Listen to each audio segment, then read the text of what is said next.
Good evening, visitors. Welcome to the Australian War Memorial's Last Post ceremony, which today marks the commencement of the sitting year for the 45th Parliament of Australia.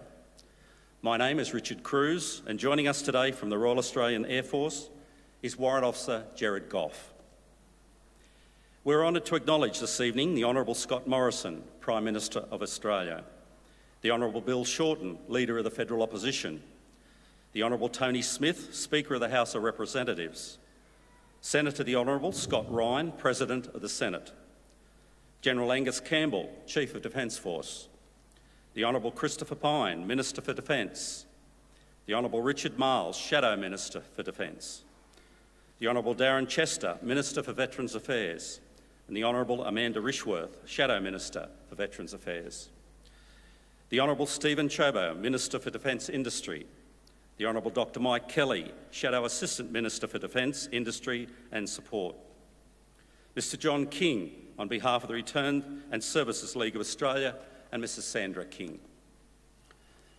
Ms Sharon Bowen, representing the Chairman and the Council of the Australian War Memorial, and Dr Brendan Nelson, Director of the Australian War Memorial. We also warmly welcome all members and senators of the 45th Parliament of Australia and members of the Australian Defence Force. We're also honoured to welcome His Excellency Mr Christophe Pernot, French Ambassador to Australia, and Minister Florence Parly, Minister for the Armed Forces, France. As always, but particularly today, we welcome the veterans who have served, those that are still serving, and the families that love and support them. We acknowledge the members of RSL Services Clubs Association, RSL Victoria and RSL Queensland, who are watching the broadcast of this ceremony across Australia. We would particularly like to acknowledge members of the Kedron Wavell RSL who are joining us this evening. During this evening's ceremony, wreaths will be laid at the base of the Pool of Reflection by visitors and students on behalf of St Thomas More's Primary School, the Australian Capital Territory.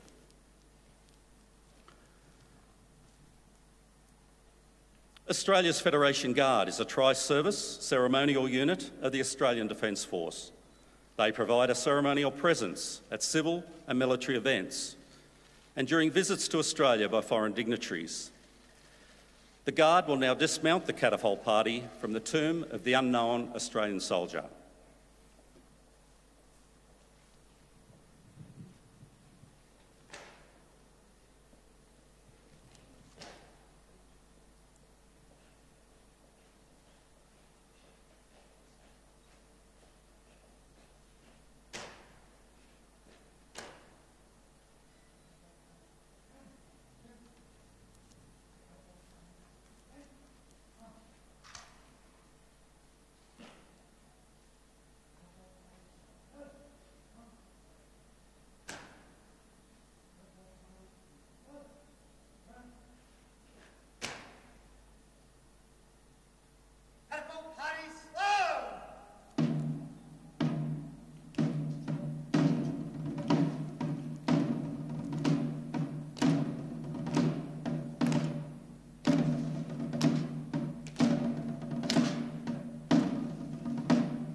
Today marks the commencement of the final sitting year for the 45th Parliament of Australia.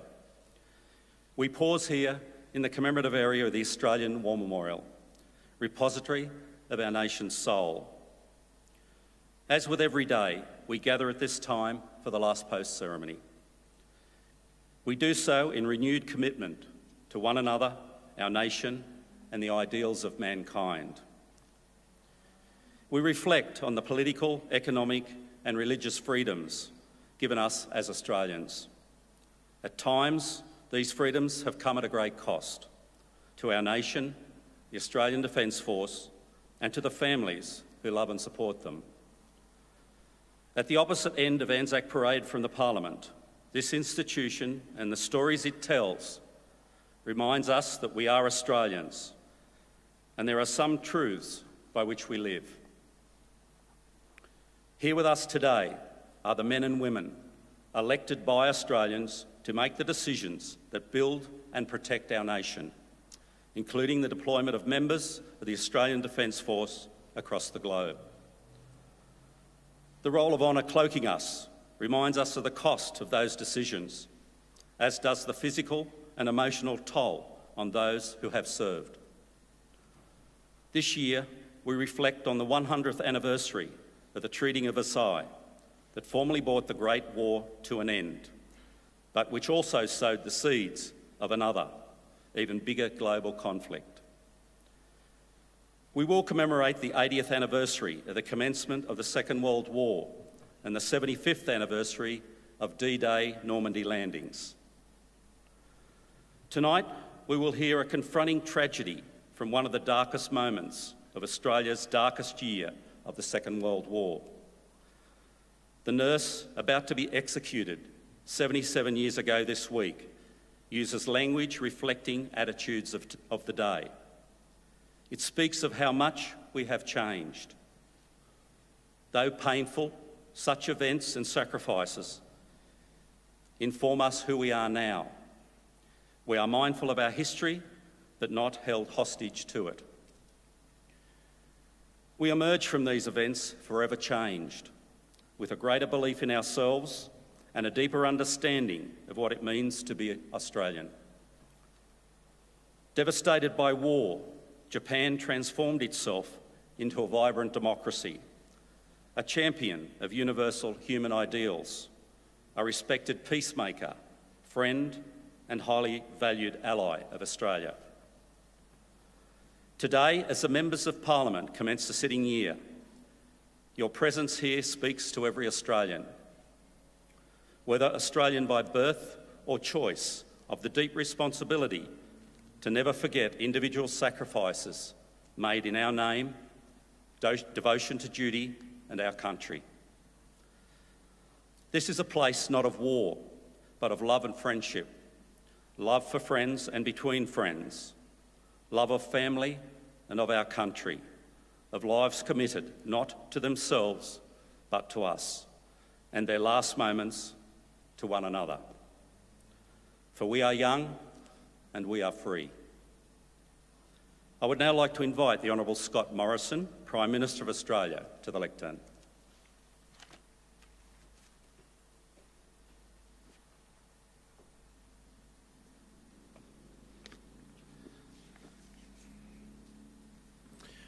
We meet here today on the land of the Ngunnawal people, and we acknowledge their elders past and present and emerging. I also acknowledge here today the serving men and women of our Australian Defence Forces and any veterans who are present here today, and simply say thank you for your service. We gather in the most sacred location in our Commonwealth. Madam Parley, who I welcome today, it's wonderful to have you with us on this important occasion. A century ago, the families of the 60,000 men and women who died in the First World War had no place to mourn. For many, it was almost impossible to imagine heading to France or Gallipoli or to Egypt. So this hallowed place became where Australians would mourn and remember those who were lost. Today, many of our members and senators have gathered here for the last post. We do so to remind ourselves that our affiliation is first to our country. Tomorrow, the chambers and halls and corridors of Parliament House will spring to life again with the resumption of a new parliamentary year. But in this moment, we stand together, quiet and aligned. The founders of this capital ensured that the Australian War Memorial was built in a direct line of sight with the Parliament. It was done so to remind every single member that no decision should be taken lightly, and that some decisions exact an incalculable cost, and no cost runs deeper than the loss of life inflicted by war. The freedoms and values that Australians hold dear, the right to debate and determine our destiny in that house across the lake, have been hard fought and hard won. Through courage, mateship, sacrifice and endurance. Gallipoli, Kokoda, Longtan, Oruzgan, the skies over Germany, the waters of the Pacific. The names of these places are etched and written around the walls. But there's one who we particularly remember today. In September 1941, Sister Alma Baird left Australia for Singapore with the other gallant nurses on the 13th Australian General Hospital. She never came home. Her fate was one of the most cruel and barbaric of any man, woman or child who perished in that war. An evacuee on the Viner Brook who escaped drowning when it was bombed, only to be captured, held prisoner and then slaughtered on the beach. A nurse whose only motivation was to help and care for others. It is right that we remember her and tell her story today. Her story, like all the others kept here in this sacred place, speaks to us of how much has been laid down. We owe every member of our armed forces, past and present, our gratitude for their commitment to act in our name. And here, the parliamentarians who have gathered are reminded of our great responsibility. We remember and we dedicate ourselves once again to this country that we love and those who have served love so much, lest we forget.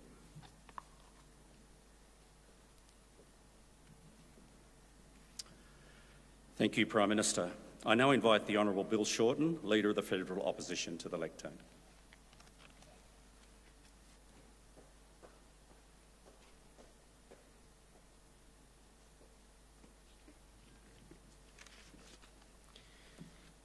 I acknowledge the traditional owners of this land. I pay my respects to their elders, past, present and emerging. In particular, I acknowledge the hundreds of Aboriginal and Torres Strait Islander Australians who have bravely served our nation in wartime, even though they were denied their rights as citizens in peacetime. To the Prime Minister, to parliamentary colleagues, distinguished guests, veterans and visitors to Australia's War Memorial, I acknowledge you all.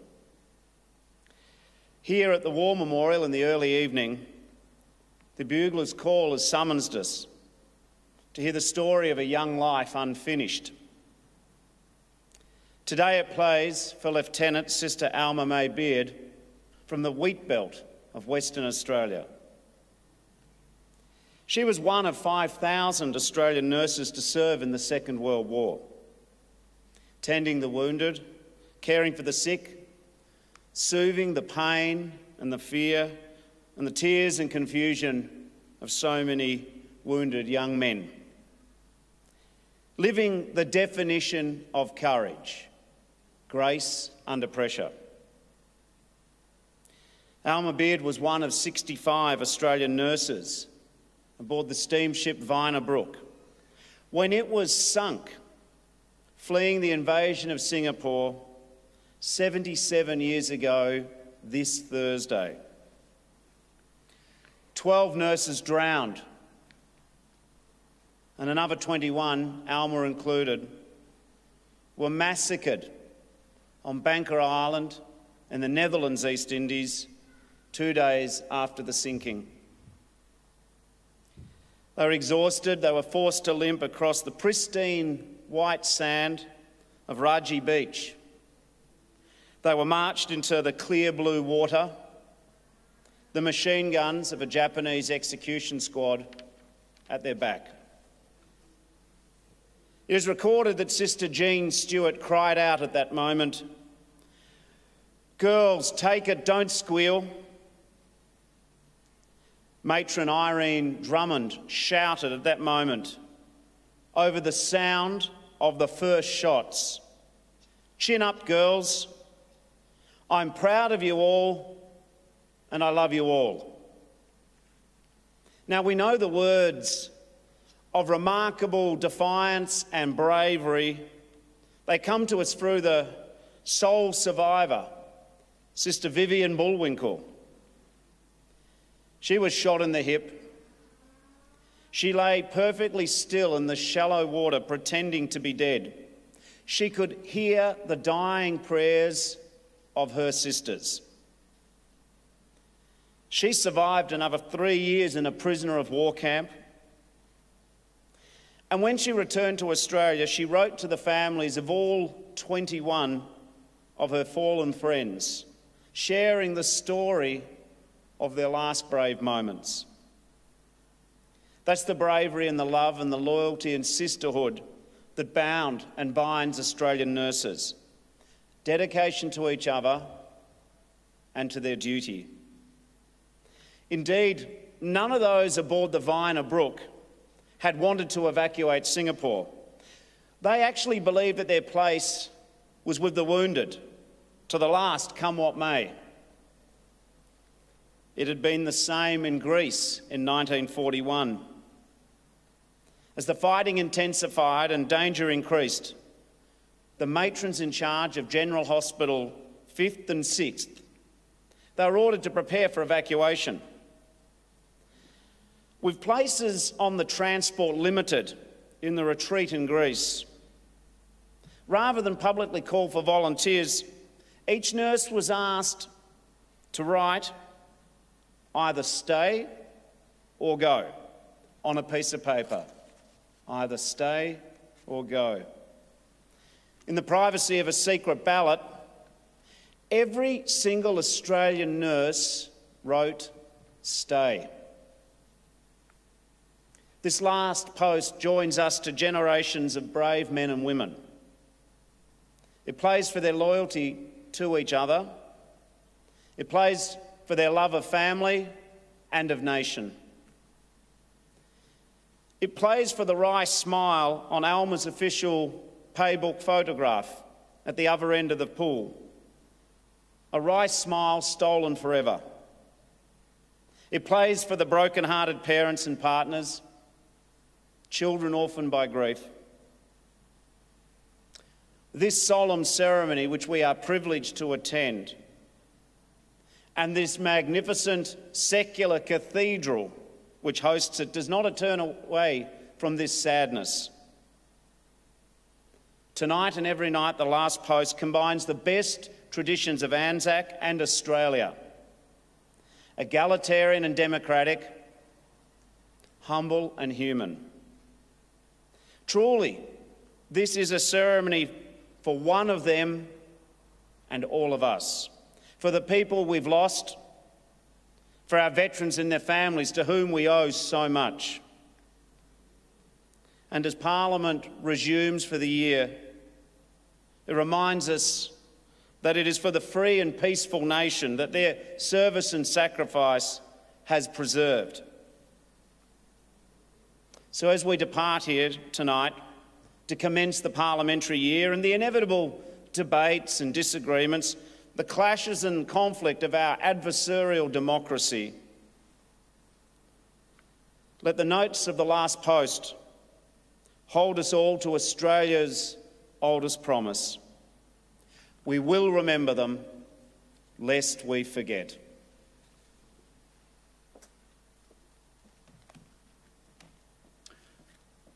Thank you, Mr. Shorten.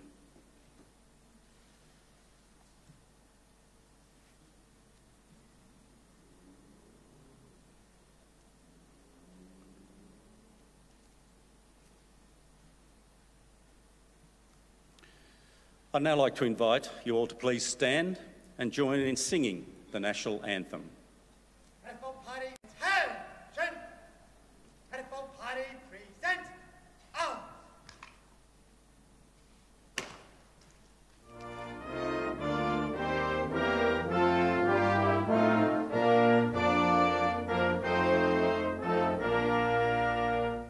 Australians, oh, let us rejoice, for we are young and free.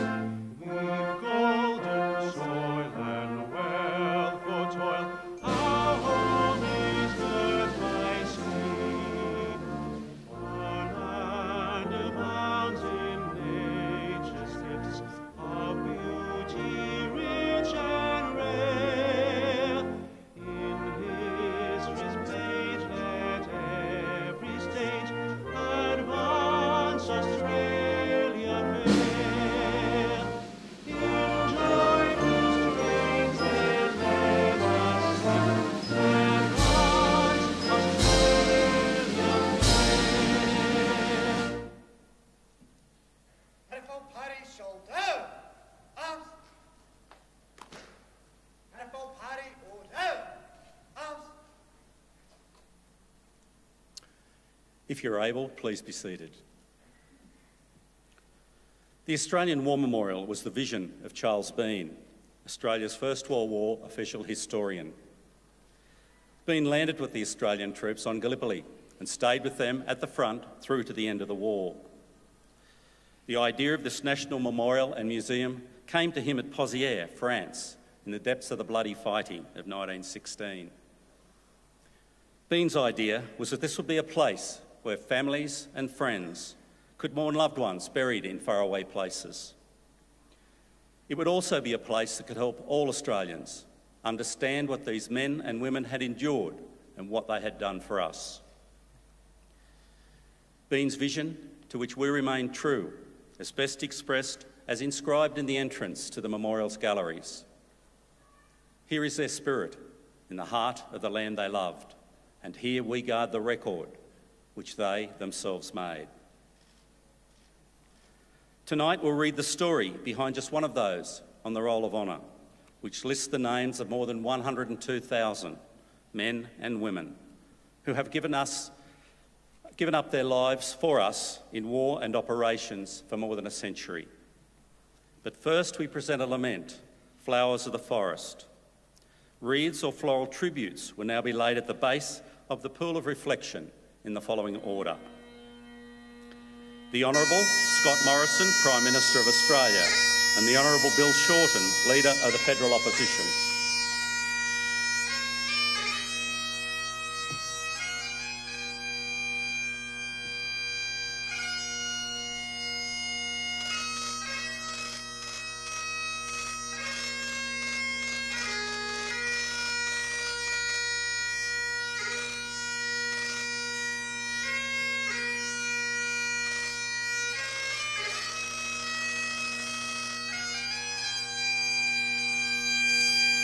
The Honourable Tony Smith, Speaker of the House of Representatives, and the Senator, the Honourable Scott Ryan, President of the Senate.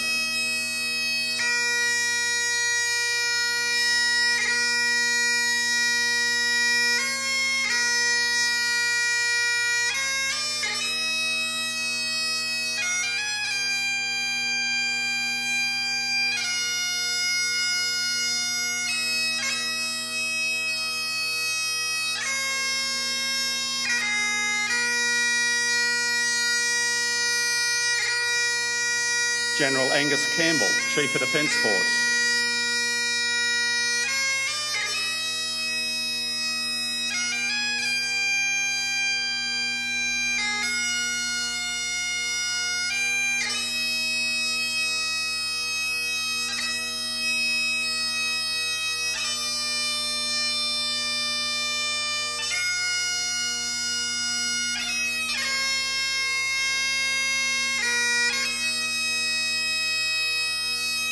The Honourable Christopher Pyne, Minister for Defence, and the Honourable Richard Marles, Shadow Minister for Defence.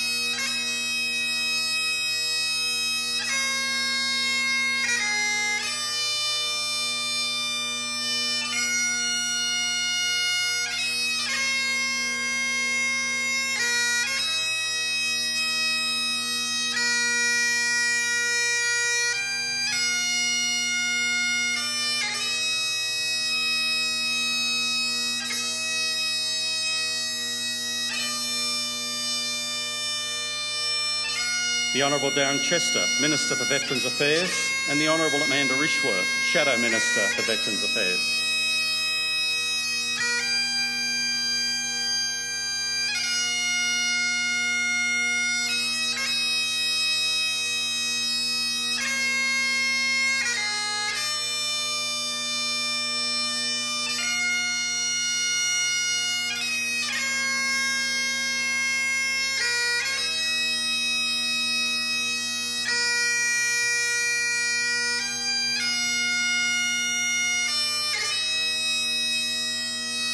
The Honourable Stephen Chobo, Minister for Defence Industry, and the Honourable Dr Mike Kelly, Shadow Assistant Minister for Defence Industry and Support.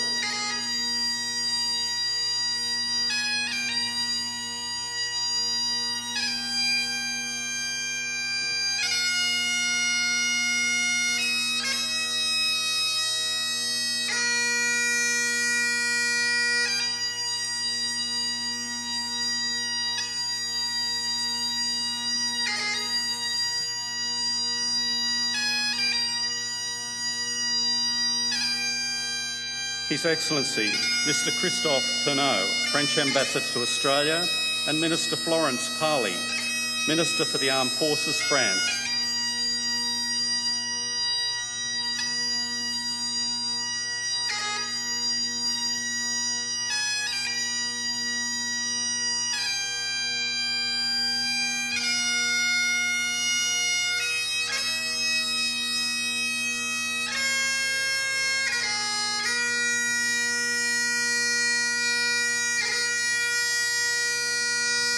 Mr John King, on behalf of the Return and Services League of Australia, and Mrs Sandra King.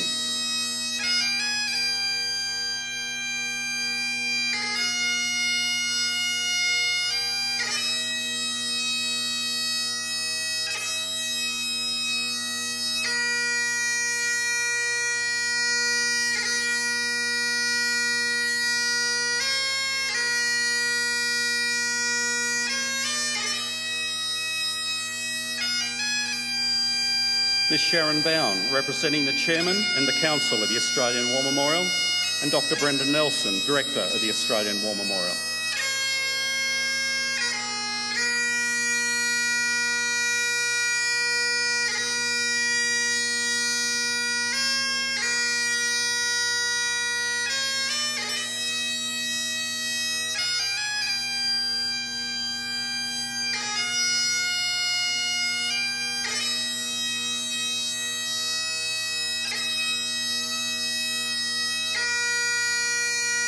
Our final reads this evening will be laid by visitors to the memorial.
Today, we remember and pay tribute to Sister Alma May Beard. The most prominent image in the centre of the stained glass windows above the entrance to the Hall of Memory before you is a nurse. As she looks from here down Anzac Parade to the Parliament, her gaze passes the Australian Service Nurses National Memorial, which simply says, "Beyond all praise." This is why. Alma Beard was born on the 14th of January 1913 at the Beard family farm, Telmel, in 2J, a town in the Wheatbelt region of Western Australia, 85 kilometres northeast of Perth. The daughter of Edward and Catherine Beard, she attended the local primary school with her two siblings and later boarded at Mercedes College in Perth. She loved to ride horses and entered dressage events at the local show. She returned home at the age of 17 before commencing her nursing training at Perth Hospital. In 1940, she took up a nursing position in Sydney, but soon returned to her home state. Alma Beard was 28 when she enlisted in the Australian Imperial Force on the 15th of August 1941. She was posted to the 13th Australian General Hospital and in September embarked for Singapore upon the hospital ship Wanganella, arriving a week later. Beard worked briefly at the 2nd 4th Casualty Clearing Station in Malaya, but soon returned to the 13th AGH. In late November 1941, the entire hospital was moved across the strait to Tampoy Hill on the southern tip of the Malay Peninsula. The end of 1941 saw the rapid, sweeping advance of Japanese forces throughout Southeast Asia. 2 British warships were sunk by a Japanese air attack off Malaya, and the government of Thailand formally allied itself with Japan. January would see the invasion of Burma and the Dutch East Indies, and the capture of Manila and Kuala Lumpur. Most of the hospital staff was evacuated back to Singapore in late January 1942. Once the fall of Singapore became inevitable, most Australian personnel were evacuated from the island. Beard was one of 65 Australian nurses who left Singapore aboard the overloaded SS Vinabrook on the 12th of February. 2 days later, the ship was bombed by the Japanese. 12 nurses were killed or drowned in the water. Desperately clinging to debris and determined to support one another, especially the injured, the nurses would spend up to 65 hours in the water before stepping onto the sand of Raji Beach, Banker Island. Some were badly injured. All wore their uniforms and Red Cross armbands. Some of the survivors walked to the nearest port to formally surrender to the Japanese, but Beard was among the 22 Australian nurses who remained on Raji Beach to tend to the wounded. On the morning of the 16th of February, a group of Japanese soldiers arrived. They ordered the wounded around a headland where they were subsequently killed. Returning to the nurses, the Japanese set up 2 machine guns on the beach and gestured for the nurses to walk into the water. At the end of the line, Beard said to her colleague, Sister Vivian Bullwinkle, "Bully, there are 2 things I've always hated in my life, the Japanese and the sea. And today I've ended up with both." Beard and the others walked to the sea as ordered, aware of what was about to happen to them as they walked to the water's edge. Matron Irene Drummond said to her sisters, "Chins up, girls. I'm proud of you. I love you all." 3 died on the beach before reaching the water, together in death as they had been in life. Irene Drummond was hit with machine gun fire close to the water's edge, killed instantly. Vivian Bullwinkle heard some pray. Others, up to their knees in the blood-stained water, called the names of those they loved. Of the 22 Australian nurses ordered into the sea, all but Sister Bullwinkle were killed. Alma Beard was among the dead. She was 29 years old. Back home in 2J, Alma Beard was fondly remembered. In 1945, her parents received many flowers from Alma's friends and colleagues from her years spent nursing in Western Australia and the eastern states.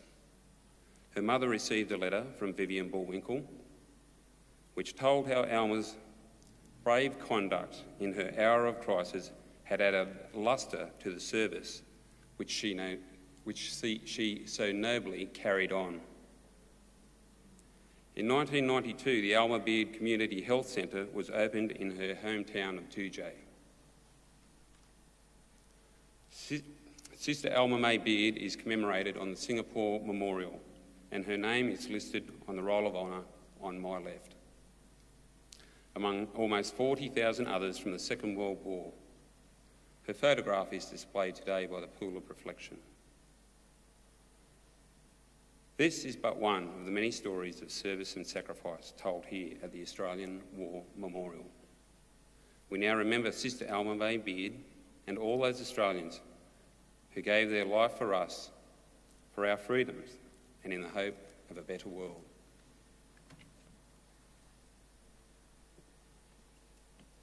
Party soldier, arms. Please stand for the reading of the ode and the sounding of the last post.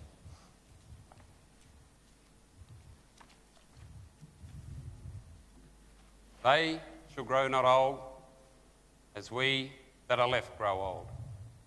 Age shall not weary them, nor the years condemn. At the going down of the sun and in the morning, we will remember them. We will remember them. Catapult Party present arms.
Lest we forget. Lest we forget.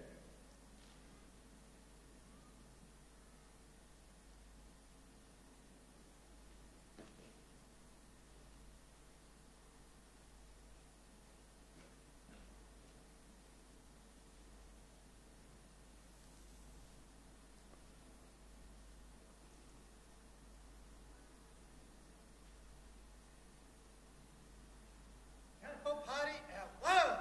Turn.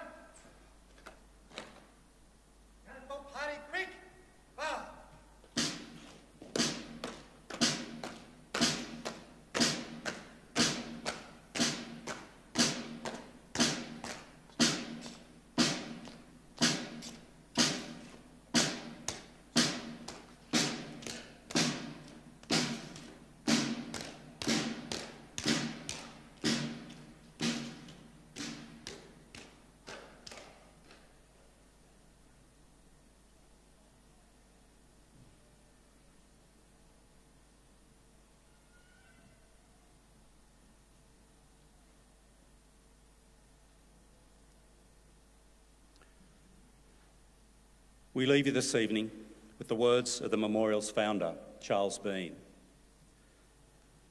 Many a man lying out there at Poziere or in the low scrub at Gallipoli, with his poor tired senses barely working through the fever of his brain, has thought in his last moments, well, it's over.